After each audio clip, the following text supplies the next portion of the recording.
The operation method of the smart lock. Enter administrator or the common user. First press the return key and confirm key to add administrative user. Enter a 6-8-digit password, press the confirm key. Select 1 to add a user, 1 to add an administrator. And enter the fingerprint, password, or sensor card.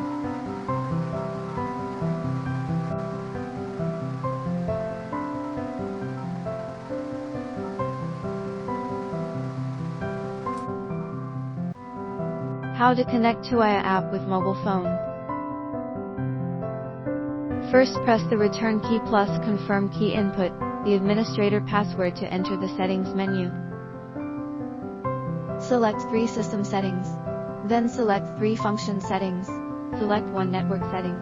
Open the Avaya app. Click add the device, select the camera, Wi-Fi lock. And then choose the 4G network to link. And wait for the connecting success.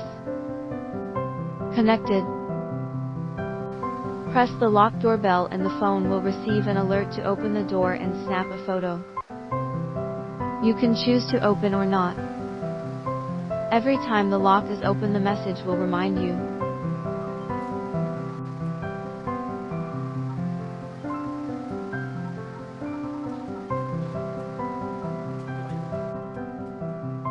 Set the temporary password.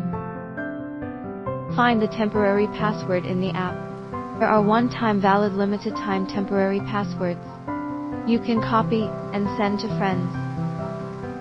You can also select a temporary password within the valid time.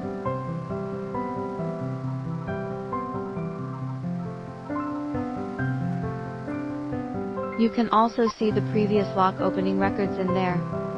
Restore factory settings. 1. In the system, press the return key plus confirm key. Press administrator password to enter the settings menu. Select 3 system settings and then select 4 restore factory settings. Select confirm key. Recovery success. 2. Open the battery cover in the rear panel. There is a reset key. Long press for 5S. Hear the voice prompt to succeed. The opening mode of the mechanical key port. Press down on one and take the lid out. Turn it to the side and then use the key.